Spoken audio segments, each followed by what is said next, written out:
নমস্কার, good afternoon. আমি আমার গুরুদেব পরম ভগবান ভোলানাথের নাম স্মরণ করে আমার আজকের ব্লগটা আমি শুরু করলাম। তোমরা প্রত্যেকে নিশ্চয়ই খুব ভালো আছো, আর আমিও বেশ ভালো আছি।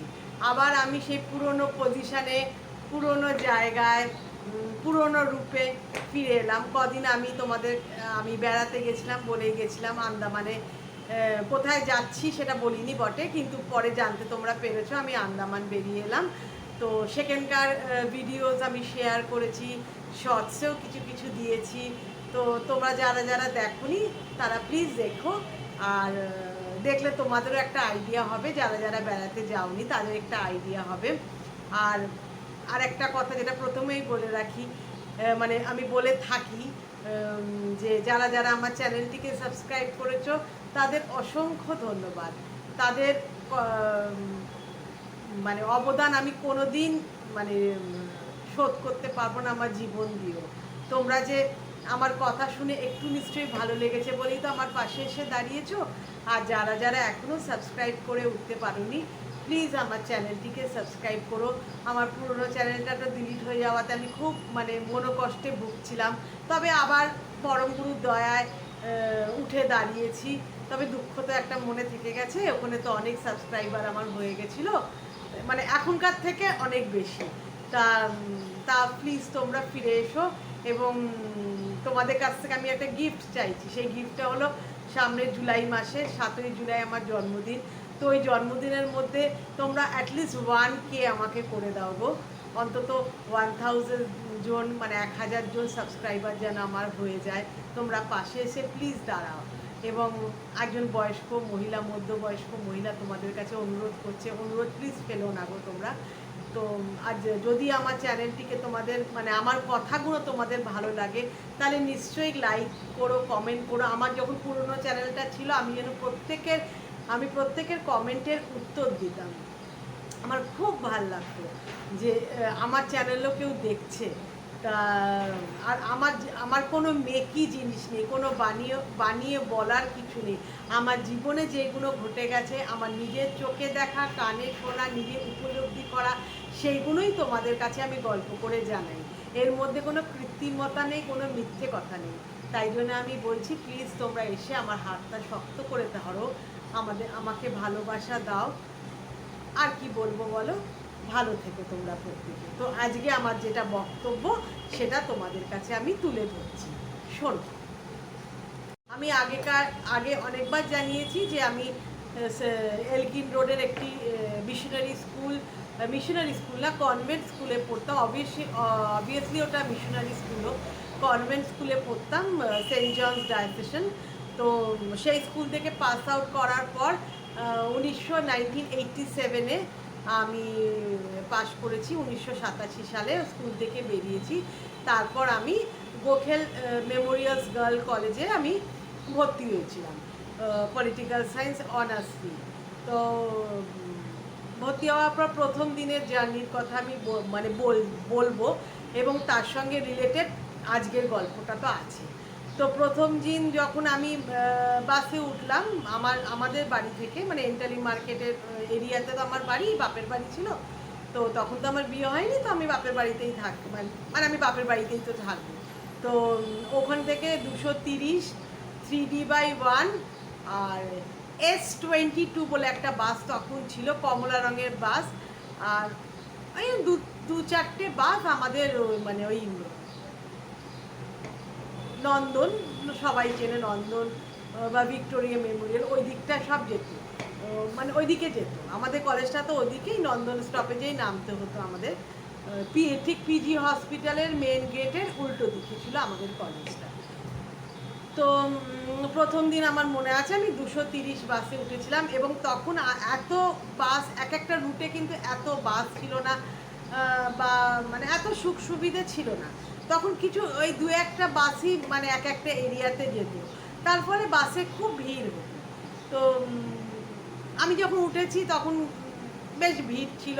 তো ঠেলে ঠুলে তো ভেতরে গিয়ে দাঁড়াবার পর তো বসার জায়গা পেলাম। কিছুটা যাওয়ার পর, বেগবাগান যাওয়ার পর বসার জায়গা পেলাম, আমার বাড়ি থেকে বেশ কিছুটা। তখন হয়তো আর 3টে কি 4টে স্টপেজ পরে আমার নেমে যাওয়ার মানে নেমে যেতে হবে আর কি।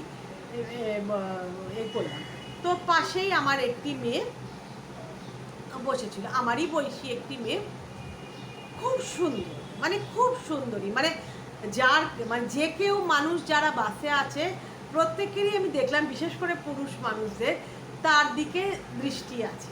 তো আমি মেয়ে হয়েও তার তার সেই অপরূপ রূপের মানে মুখশ্রী বলো, গায়ের রং বলো, সব কিছু মিলে পরমা সুন্দরী রূপসী কন্যার দিক থেকে চোখ ফেরাতে আমি পারলাম না। আবার ঠিক আমার পাশেই বসেছে। এখনো আমার মনে আছে, একটা আকাশি নীল রঙের সালোয়ার কামিজ পরেছিল এবং খুব লম্বা চুল, কারণ টানা একটা লম্বা বিনুনি, সেই বিনুনিটা হাঁটু পর্যন্ত, এবং সামনে একটু কোচকা কোচকা, বোঝা গেল ওর মানে চুলটা একটু কোচকা, গায়ের রঙটা সেই চাঁপা ফুলের রং যেমন হয় না সেরকম রং, আর মুখটা যে কি সুন্দর তোমাদের কি বলে বোঝাবো, মানে অপূর্ব সুন্দরী। সেরম কোনো ওই সাজগোজও করেনি, একটা কালো টিপ পরেছে আর ডান হাতে একটা ঘড়ি পরা আর একটা ব্যাগ। তো আমরা পাশাপাশি বসেই গেলাম এবং দেখলাম আমি যখন নন্দন স্টপেজে নামলাম তখন সেও আমার সঙ্গে নামল। তো আমি যেদিকে যাচ্ছি সেও যাচ্ছে, মানে ওই মেয়েটি, সেই পরমা সুন্দরী মেয়েটি যাচ্ছে। তো যেতে যেতে আমি কলেজে ঢুকলাম, গোখেল মেমোরিয়াল গার্লস কলেজে, ও দেখলাম ঢুকলো। তো আমি ও ঢুকছে দেখে আমি ওর দিকে তাকালাম, ও আমার দিকে তাকালো। তা আমরা তো এক বাসেই এসছি, ওই জন্য মানে এতক্ষণ তো পাশাপাশি বসেছিলাম। তো ও আমাকে দেখে একটা হালকা স্মাইল দিল, আমিও ওর দিকে তাকিয়ে স্মাইল দিলাম।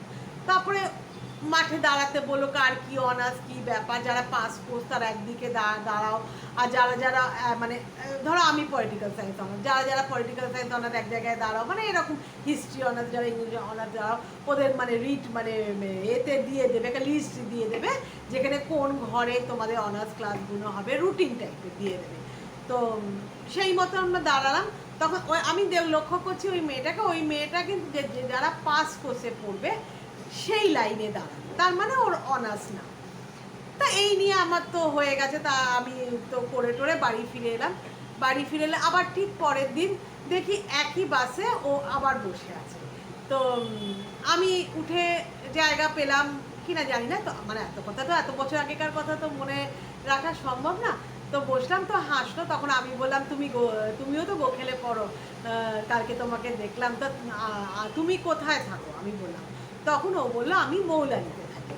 তো আমি বললাম, ও তাহলে তো আমার বাড়ির কাছে, 2টো স্টপেজের পেছনে তুমি। তখন বলছে যে হ্যাঁ। তাহলে ও আমাকে তখন হাত বাড়িয়ে বললো, তাহলে আমরা আজকে থেকে ফ্রেন্ডস। আমি হ্যাঁ নিশ্চয়ই, অবশ্যই। তো বন্ধু হলাম। তখন এই করলাম, মানে যাওয়ার সময়টা আমাদের দেখা হবে, কিন্তু আসার সময় হয়তো দেখা হবে না, কারণ এক একজনে এক এক রকমভাবে ছুটি। আমাদের গোখেল ছুটি হতো 4:15। এবার আমার কাজ ক্লাস অনেক সময় 3টে পর্যন্ত থাকতো, অনেক সময় 2টো পর্যন্ত থাকতো, আবার অনেক সময় 4:15 পর্যন্তও থাকতো। তো এক একদিন অবশ্য ফেরার সময় দেখা হতো, আবার বেশিরভাগ দিনই ওর সঙ্গে ফেরার সময় দেখা হতো না। তো ক্রমশ যখন দিন যেতে লাগলো তখন আমি লক্ষ্য করে দেখলাম যে ও কিন্তু ঠিক ছুটির সময় বাড়ি যায় না। কলেজের উল্টো দিকে বা নন্দনের সামনেটা বিভিন্ন ছেলে, মানে একটি ছেলেই যে মানে প্রত্যেক দিন দাঁড়াচ্ছে তা না, ওর জন্য দাঁড়ায়, এবং ওরা হাত ধরাধরিকে হাসি হাসি মুখে চলে যায় ভিক্টোরিয়ায় বেড়াতে বা কোথায় যায় জানি না, মানে উল্টো দিকে চলে যায়। তো এরকম ধরো একটা ছেলেকে আমি 1 মাস 2 মাস পর বা 3 মাস পর দেখলাম, তারপরে আবার কিছুদিন পরে দেখলাম আবার আরেকটি ছেলে। তো এরকম আমি দেখতাম। মেয়েটি খুব রিজার্ভ, বেশি কথা বলে না, মানে একটা চেহারার মধ্যে এবং কথা বলার মধ্যে আভিজাত্য ছিল। এবং আমার যেহেতু পাসে হিস্ট্রি ছিল, মানে পলিটিক্যাল সায়েন্সের সঙ্গে পাসে হিস্ট্রি আর ইলেকটিভ ইংলিশ ছিল, তো দেখলাম ওরও কিন্তু হিস্ট্রি আছে। তো হিস্ট্রি ক্লাসটা আমার সঙ্গে দেখা হতো, এবং ওর তো কিছু বন্ধুবান্ধব হয়েছে, আমারও কিছু বন্ধুবান্ধব হয়েছে, তো আমরা বসতাম। তো ওই একটা ক্লাস আবার অনেক সময় এমনও হয়েছে ও আমার পাশে বসেছে। তো এই যে বিভিন্ন ছেলের সঙ্গে ওর মেশা, এবং ছুটির পর বাড়ি যাচ্ছে না, কোথাও ঘুরতে যাচ্ছে, এইগুলো মানে আমি ভাবতেই পারতাম না। সেই সময়টা অন্তত আমি ভাবতেই পারতাম না। এখন যুগ পাল্টেছে, এখন তো ছেলে মেয়ে ফ্রি মিক্সিং দেখছি, যদিও এটা আমি মন থেকে মেনে নিতে পারি না, আমি ভাবতেই পারি না। এবং বাবা মা কে লুকিয়ে মানে মানে হয়তো কলেজ হয়তো বলেছে 5টায় ছুটি, এটা আমি পরে জানতে পারলাম। ও সে কথাই বলেছিল ওর বাবা মাকে, ওর কলেজ নাকি 5টায় পর্যন্ত। এবং আমি অদ্ভুত বাবা মা, কি জানি প্রথম দিন তো আমার বাপি গেছিলো, বাপি গিয়ে কলেজে ভর্তি করে দিয়ে এসেছিলো এবং টাইমিংসও তারা জানতো। এক্ষেত্রে আমি জানি না কেন, ও একদিন আমাকে বললো আমি আমার বিকেলবেলা আমি আমার বয়ফ্রেন্ডের সঙ্গে বেড়াতে যাই, পরে বাড়ি ঢুকে গেলে তো আর বেড়াতে যাওয়া হয় না, তাই জন্য মানে কোথাও ঘোরাঘুরি হয় না, তাই জন্য আমি মানে আফটার স্কুল বেড়াতে যাই। এবং যেহেতু তোর তখন তো তুই বাড়ি আরম্ভ হয়েছে, তোর বাড়ি আর আমার বাড়ি কাছাকাছি, হয়তো কোনো দিন আমাদের দেখা হলো, খবরদার বলবি না যে আমাদের 4:15 ছুটি, বলবি 5টায়। তো আমি বললাম ঠিক আছে, কি বলবো বলো, ঠিক আছে। চললো, যত দিন যেতে লাগলো আমি ওর সঙ্গে যখন মেলামেশাটা আরও গভীরে হলো, তখন দেখলাম ওর যে ওই সৌন্দর্য, ওর যেই রূপ, সেই সম্বন্ধে মানে সেটা নিয়ে ওর একটা চাপা গর্ব আছে। কারণ ও যখন মানে কলেজে হোক বা রাস্তাঘাটে হোক কোনো মেয়েকে দেখতে, হয়তো গায়ের কমপ্লেকশন, গায়ের রং খুব একটা ভালো না বা দেখতেও সুশ্রী না, ও কিন্তু এই মন্তব্য করতো, বাবা দেখ এইরকম তো গায়ের রং, তার মধ্যে আবার কিরম একটা কাপড় পরেছে বা জামা পরেছে, বা দেখ ওর কিন্তু মানে সাজগোজের সেন্স সেরকম নেই, এরকম মন্তব্য করতো। এইটা আমার কিন্তু একদম ভালো লাগতো যে মানে একজনের রূপ সে সুন্দর হবে কি অসুন্দর হবে সেটা তো তার হাতে দাঁড়ায় না, সেটা একমাত্র ঠিক করে পাঠায় যিনি উপরে আছেন, তিনিই তাকে তৈরি করে পাঠায়। এবং ওর কথার মধ্যে এটাই বলতো, জানিস তো আর কালকে আমি এই দুল কিনলাম, এটা কিনলাম, এটা তো আমাকে তো সব জিনিসই মানায়, আমাকে তো সব রকম ড্রেস মানায়, জানিস পাড়ার ছেলেরা আমার জন্য পাগল।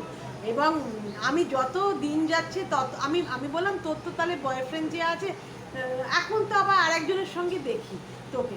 বললো শোন, সব ছেলেরা তো আমার জন্য পাগল, আমি যখন দেখি কোনো বেটার আমি পাচ্ছি, তখন আমি সেটা মানে একজনের কাছ থেকে আরেকজনের দিকে আমি শিফট করে যাই। কে না চায় বল ভালো জীবন, বেটার জীবন, বেস্ট জীবন, কে না চায় বল। আমি না অবাক হয়ে গেলাম, তার মানে ওর মধ্যে কোনো বিন্দুমাত্র ভালোবাসা বলে কিছু নেই। মানে ও যাকে ওকে জিনিসপত্র দেবে, যে ওকে খাওয়াবে, যে ওকে ভালো লাইফস্টাইল দিতে পারবে, যে ওকে ভালোভাবে ঘোরাতে ফেরাতে পারবে, বড় বড় জায়গায় সিনেমা দেখাতে পারবে, সে তার দিকেই ঢলে পড়বে। মানে কেমন মেন্টালিটি, যেটা আজকাল আমি অনেকের ক্ষেত্রে শুনি, কিন্তু তখন কিন্তু এই মানসিকতা মানে ছেলে মেয়ে খুব একটা যে ছিল না। মানে যার সঙ্গে ঘোরাফেরা করতো সে আলুওয়ালাও হোক, মানে কিছু মনে করো না, কেউ যদি আলুর ব্যবসায়ী হও বা কিছু মানে হয়তো ট্রেনে বাসে হকারি করছে, সেরকম লোকের দিক তাকেই তারা বিয়ে করতো। মানে কমিটমেন্টটা খুব মানে প্রগাঢ় ছিল, মানে যাকে তুমি কথা দিয়েছো তার সঙ্গেই তুমি জীবন চলবে। এর ক্ষেত্রে দেখে তো আমি অবাক হয়ে গেলাম। এই কথাটা আমি মাকে গিয়ে বলেছিলাম, মা বললো বাবা এরকম মেয়ের সঙ্গে তুমি মিশো না। তো আমি মিশবো না কি, যাতায়াতের পথে তো আমার সঙ্গে দেখাই হয়। একদিন কি হলো, ওই যেই বাড়িটাতে ও থাকতো একটা গলির মধ্যে ঢুকে, তার উল্টো দিকেই ক্যালকাটা বয়েজ স্কুল। সেই ক্যালকাটা বয়েজের ওপরে আমার এক বান্ধবী থাকতো। ক্যালকাটা বয়েজে কিছু ঘর মানে ফ্ল্যাটের মতন ভাড়া দেওয়া হতো। তো একদিন আমি আমার সেই বান্ধবী, তার নাম অদিতি, আচ্ছা যাই হোক, এই পরমা সুন্দরী মেয়ের নাম তো আমি বলতেই ভুলে গেছি, এর নাম ছিল তোতা দে। এবং এই নাম নিয়ে ওকে অনেকে হাসাহাসি করতো, তোতা মানে ময়না এইসব বলতো। তা সেই অদিতি মানে ক্যালকাটা বয়েজের ওপরে যে থাকতো, তার সঙ্গে একদিন বেরোচ্ছি, তো ওই তোতাও ওদের গলি থেকে বেরোচ্ছে। তখন তোতা আমাকে দিকে এগিয়ে সে কথা বললো, ও তুই একে চিনিস? আমি হ্যাঁ, এ তো আমার স্কুল ফ্রেন্ড। অদিতি কিন্তু আমার কলেজে পড়তো না, স্কুল পর্যন্ত পড়েছিল, ক্লাস 12 পর্যন্ত। তখন ও তো আমার স্কুল ফ্রেন্ড। বলে ও তাহলে না তুই ওদের বাড়িতে আসিস? আমি হ্যাঁ আসি। তো বলতে তো ও কথা তুই কোথায় যাচ্ছিস? বলে আমি পড়তে যাচ্ছি। বা পড়তে যাচ্ছে না কি কোথায় যাচ্ছে আমি জানি না বাবা, ও চলে গেল। তারপরে আমাকে অদিতি বললো, তোর এই মেয়েটার সঙ্গে ভাব আছে বুঝি? তখন আমি বললাম ভাব মানে ও আমার কলেজে পড়ে। তখন বল বাবা এর সঙ্গে খুব একটা মিশিস না, কিন্তু খুব একটা সুবিধার মেয়ে না। জানিস আমাদের পাড়ায় কোনো ছেলে বাদ নেই যার সঙ্গে প্রেম করেছে। আর এখন তোর কার সঙ্গে প্রেম জানিস? ক্যালকাটা বয়েজের যে স্কুল বাস, মানে ক্যালকাটা বয়েজের স্কুলের যে বাস, সেই বাসের ড্রাইভার, সেই ড্রাইভার কাকুর ছেলে বিশ্বনাথ, তার সঙ্গে প্রেম। মানে সেই ছেলেটি সেরকম কিছু করেও না, সে টিউশন মানে লেখাপড়াটা করেছে বলে টিউশন করে।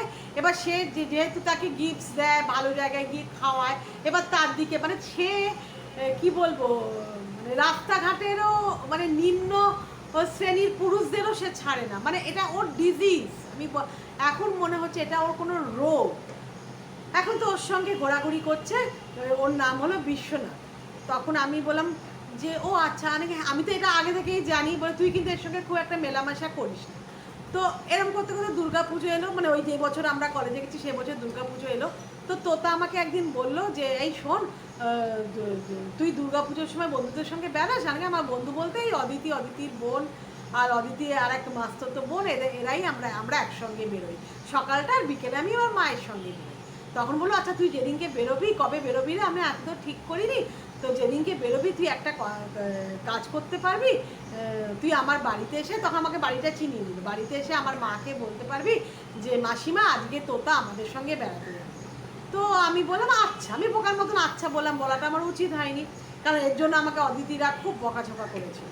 তো আমি যেদিনকে বেড়াতে যাওয়ার কথা, আমি যতদূর মনে হয় সপ্তমী ছিল, তো ওকে আমি জানিয়ে দিলাম কলেজ ছুটির দিন যে আমরা সপ্তমীর দিন যাবো, তুই সপ্তমীর দিন রেডি থাকবি। তো ও বলে কটায় যাবি, আমাদেরকে 10টায় ওদের বাড়িতে আসতে বলেছে, বা ঠিক আছে তুই এসে আগে আমাদের বাড়িতে আসবি। তো আমি সেই মতো গেলাম, গিয়ে ওর মাকে বললাম যে মাসিমা আজকে তোতা, আমি ওর কলেজের বন্ধু, আজকে তোতা আমার সঙ্গে বেড়াতে, তো আমাদের সঙ্গে বেড়াতে। তো ওর মা দেখলাম গ্ল্যাডলি ছেড়ে দিল, চলে এলো, এসে রাস্তা ক্রস করে ও চলে গেল ওর বয়ফ্রেন্ড ওই বিশ্বজিতের সঙ্গে বেড়াতে। বললো যে আমাকে আবার পরিচয়ও করিয়ে দিল যে ক্যালকাটা বয়েজে ওর বাবা কাজ করে, মানে বুঝতে পারলো, মানে ওটা আর বলছে না যে ড্রাইভার কাজ করে বলে, ওরা হাত ধরাধরি করে মানে রাস্তার মানে বাড়ি দিয়ে যাচ্ছে, তার মধ্যে মানে বাড়ির সামনে দিয়ে যাচ্ছে, হাত ধরে ধরে যাচ্ছে। আমার মনে হয় মা বাবাও ফেড আপ হয়ে ছেড়ে দিয়েছে, এবং ওর একটা দাদাও ছিল, পরে আমি জানতাম। করে দিন গেল, আমিও পাশ করে গেলাম, ও পাশ করে গেল, তারপরে ওর আর খোঁজ খবর নেই, কিছু নেই, আমারও ইন দ্য মিন টাইম বিয়ে হয়ে গেল। তো একদিন ঘটনাচক্রে জানতে পারলাম যে ওদের ওই আমাদের যে আমার বিয়ের সম্বন্ধ করেছিল বেনুদা, বলেছিলাম না, ওরা নাকি বেনুদাদেরই ভাড়াটে, পরে আমি জানতে পারলাম। তখন বেনুদা আমাকে এই কথাটা বললো যে তুমি কিন্তু ওর সঙ্গে খুব একটা সম্পর্ক রেখো না, খুব একটা ভালো মেয়ে। তো তখন আর সম্পর্ক রাখবো কি, কলেজ থেকে তো বেরিয়ে গেছি, তারপরে তো আমার বিয়ে হয়ে গেল, কোনো এ নেই। তারপরে অনেক দিন পর শুনলাম 2-3 বছর যাওয়ার পর, এই সে এত ছেলে নাচিয়ে যাওয়ার পর ও একটা খুব ভালো সেরা ছেলে বিয়ে করেছে। সে হলো বড় ব্যবসায়ী মুম্বাই, এবং সম্ভবত অবাঙালি। বিয়ে হয়েছে, সেই প্রেম করেই বিয়ে হয়েছে, এবং শ্বশুর বাড়িতে সেরম কেউ নেই। যার সঙ্গে বিয়ে হয়েছে মানে ওর বর আর বরের বাবা, মানে শ্বশুর আর বরকে নিয়ে ওর সংসার, এবং মুম্বাইয়ের খুব একটা পশ এরিয়াতে ওদের বাড়ি, মানে খুব ভালো হয়েছে। এবং অদিতি ফদিতিরা বলতে থাকলো যে দেখ এই মেয়েটা এতগুলো ছেলের মন ভেঙেছে, কিন্তু ঠাকুরের বিচার দেখ ওকে একটা ভালো বর পাই দিয়েছে, বড়লোক বাড়ির মানে ছেলের সঙ্গে ওর মানে মেশা করিয়ে দিয়েছে বলেই তো ওর বিয়ে করতে পারলো। তখনকার দিনে এত ফ্লাইটে চড়ার রেয়ার ছিল না, ও তখনকার দিনে ফ্লাইটে করে বাপের বাড়িতে আসতো, মানে বিশাল অবস্থা।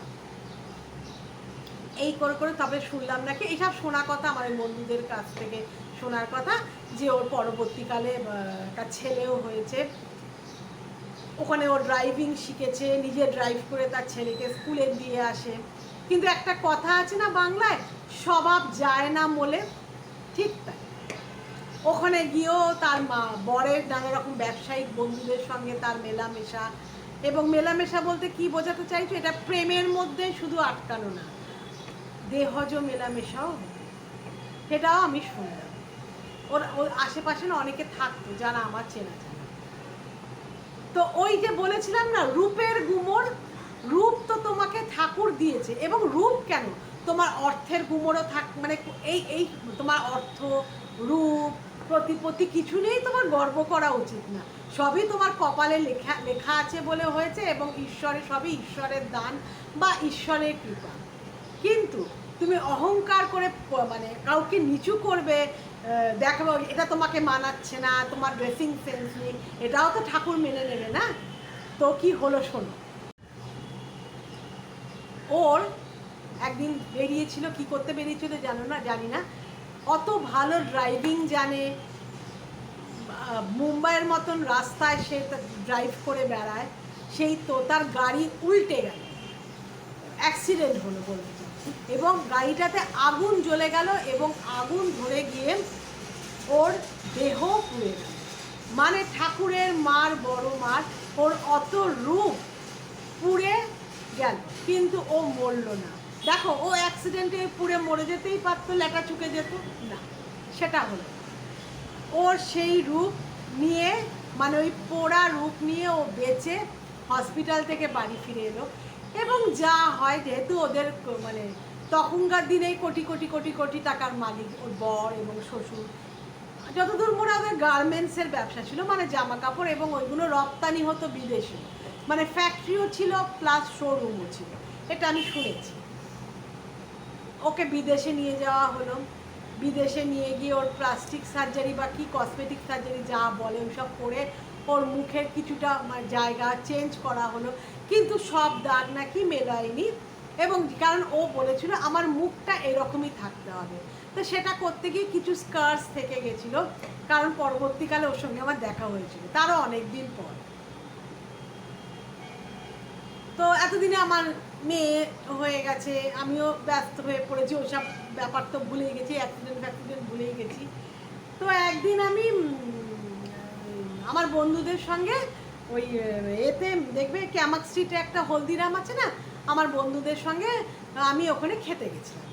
তো খেতে গেছি, তো খেয়ে বেরোচ্ছি, তখন দেখি তোতা একটা শাড়ি পরে, চুলটা খোলা, বেশ সেজে গোজে, যেমন কলগালরা হয় না রাস্তায়, বেশ লোককে আকর্ষণ করার জন্য, মানে অতিরিক্ত মুখে মেকআপ টেকআপ দিয়ে ঠিক ওই ক্যামাক স্ট্রিটের মোড়েই দাঁড়িয়ে আছে। তখন আমি চেনা চেনা মনে হচ্ছে, আমি বললাম বাবা তোকে তো আমি চিনি, তোতা। তখন আমি আমার বন্ধুদের বললাম, জানিস এই মেয়েটাকে আমি চিনি, এ না আমার সঙ্গে কলেজে পড়ে। তখন ওরা বলো যা তখন কলেজে পড়তে গিয়ে দেখা কর। ও কিন্তু আমাকে অ্যাভয়েড করার চেষ্টা করছিল, তো আমি দৌড়ে গিয়ে ওর হাতটা ধরলাম, ধরে বললাম তুই তোতা না, তোতা দে না। তখন বললো হ্যাঁ আমি তোতা। তখন বলে আমাকে চিনতে পারছি? বলে হ্যাঁ, কেন চিনতে পারবো না, আমি চিনতে পারছিস, তবু তো মুখটা ঘুরিয়ে নিলি। আমি হাসলাম বলে। তখন ও বললো যে না ওই আর কি, তো মানে তখন আমি বললাম যে হ্যাঁ আমি শুনেছিলাম তুই তো বেনুদাদের মানে ভাড়াটে, তোর বাপের বাড়িতে তোরা থাকতিস, সেটা আমি পরে জানতে পেরেছি, তা তোর তো খুব ভালো মুম্বাইতে বিয়ে হয়েছে। আমি সরল মনে বললাম, দেখো কারোর ভালো হলে কেন ভালো বলবো না, ভালো বিয়ে হয়েছে। তখন বললো আর কিছু শুনিসনি? তখন আমি বললাম না আর তো কিছু শুনিনি। তারপরে তো আমার অত যাওয়া হয় না দোকানে, আর গেলেও তোর কথা ওঠে না। তখন ও বললো যে ইতিমধ্যে অনেক ঘটনা ঘটে গেছে। আর কি কেমন ঘটনা? বলে আমার বাবার ক্যান্সার হয়েছিল, বাবার ক্যান্সারের সব টাকা পয়সা দিয়ে চিকিৎসা আমার বর করেছিল, এবং আলটিমেটলি ঠিক না আমার বাবা বাঁচেনি, সে মারা গেছিল। আমার দাদা কিডনির প্রবলেম হয়েছে, তার জন্য আমাকে রাস্তায় নামতে হয়েছে, কারণ তার ডায়ালিসিস চলছে। তখন আর ডায়ালিসিস এত বহুল প্রচলিত ছিল না। তখন আমি বললাম ও, আর এখন পুরো সংসারটা আমাকে টানতে হচ্ছে। তখন আমি বললাম ও আচ্ছা, তুই তাহলে মানে বাবা তো নেই, মাকে দাদার চিকিৎসার জন্য এখানে আসি, মানে ওদের টাকা পয়সা দিতে আসিস? বলে না আমি তো এখন এখানেই থাকি। তখন আমি বললাম যে এখানেই থাকিস কেন? তখন ও বললো তোর মোবাইল নাম্বার আছে, এখানে তো বেশি কথা বলা যাবে না, আমি তোকে মোবাইলে পরে জানাবো। আমি হ্যাঁ হ্যাঁ বলে আমি আমার মোবাইল নাম্বারটা দিলাম। ও তখন আমাকে রিং করলো, করে ওর নম্বরটা উঠে গেল। তো আমি সেভ করে নিয়ে আমি আমার যেই সব বন্ধুদের সঙ্গে গেছিলাম তাদের সঙ্গে আমি ফিরে এলাম। ফিরে এসে তারপরে ও আর ফোন করে না, কিন্তু আমার তো একটা কিউরিয়াসিটি আছে, কৌতূহল আছে, মেয়েদের জানো তো, মানে কৌতূহলটা খুব বেশি হয়। ছেলেরা হয়তো এটা ভুলে যেত। তো আমি একদিন রাত্রিবেলা, বেশ রাত করি 9:30-10টার সময় ওকে আমি ফোন করলাম। তখন আমি বললাম কি রে তুই তো ফোন করলি না, অনেকদিন হয়ে গেল। বলে হ্যাঁ রে আমি ব্যস্ত ছিলাম, এই দাদার ডায়ালিসিস আর মায়েরও শরীরটা ভালো যাচ্ছে না। তা আমি তুই যে বললি তুই সব এখানে থাকিস এখন কেন রে, তো তোর বর এখানে আবার ফ্ল্যাট ট্যাট কিনেছে? তখন ও হাউ হাউ করে কেঁদে আমাকে বলল না রে আমার বরের সঙ্গে ডিভোর্স হয়ে গেছে। আর সবচেয়ে বড় কথা, ডিভোর্স হওয়ার পর আমার সেটাই সবচেয়ে দুঃখের কারণ, আমার বর আমাকে একটা থোক অ্যামাউন্ট দিয়েছে বটে, তার ইন্টারেস্টে আমার চলে, সেটা আমার দরকার ছিল না। আমার দরকার ছিল আমার ছেলেটাকে, জানিস আমার ছেলেটাকে দেয়নি। আমার ছেলেটা এখন 9 না 10-এ পড়ে বলেছিল, পরে ওকে দেখতে ইচ্ছে করে এবং আমাকে দেখতেও পারবে না, এটা ও কোর্ট থেকে বলে নিয়েছে। আমি আমার ছেলের সঙ্গে দেখতেও পারি না, ফোনেও কথা বলতে পারি না। তখন আমি বললাম তুই লড়লি না কেন? কারণ ছেলের কাস্টাডি তো মারাই পায়। বলে লড়বো কার জন্য, আমার ছেলেই তো আমার সঙ্গে থাকবে না। তখন বললাম কেন রে এরম কেন, মানে বাচ্চারা তো মায়ের সঙ্গেই থাকে। বলে আর বলিস না, এই দোষটাও আমার, তোকে আর কি বলবো, আমার চরিত্র খুব একটা ভালো না। এখানেও আমি অনেক কীর্তি করে গেছি এবং মুম্বাইতে, সুদূর মুম্বাইতেও গিয়ে আমি অনেক কীর্তি করেছি, সেগুলো তোকে আমি বলতে পারবো না। সেই পরিপ্রেক্ষিতেই তো আমাকে ডিভোর্স করে দিল এবং আমি কন্টেস্টও করতে পারলাম না, কারণ সবই তো মানে প্রুফ বা প্রমাণ আমার এগেনস্টে। এবং ছেলেই বা এরকম নোংরা মায়ের সঙ্গে থাকবে কেন বল? বলে প্রচণ্ড মানে কাঁদতে লাগলো। বলে আমি সব হারিয়েছি, রূপের গুমর করতে গিয়ে এবং একাধিক ছেলে নাচাতে গিয়ে আমি জীবনের সব কিছু হারিয়ে ফেলেছি। আজকে আমি নিঃস্ব, আমার সাথে আমার বরের কোনো যোগাযোগ নেই, আমার ছেলের যোগাযোগ নেই, কিচ্ছু নেই। আমি জানি না ওরা এখন কি পরিস্থিতিতে আছে। আমি আমার মায়ের সঙ্গে, এবং মাও আমার সঙ্গে ভালো করে কথা বলে না। দাদার চিকিৎসার জন্য ওই যে টাকাটা যে আমি অ্যালুমিনি পেয়েছি সেই টাকা দিয়েই আমি চালাই। আর বুঝতে পারছিস তো আমাকে এখন রাস্তাতে গিয়েও দাঁড়াতে হয়।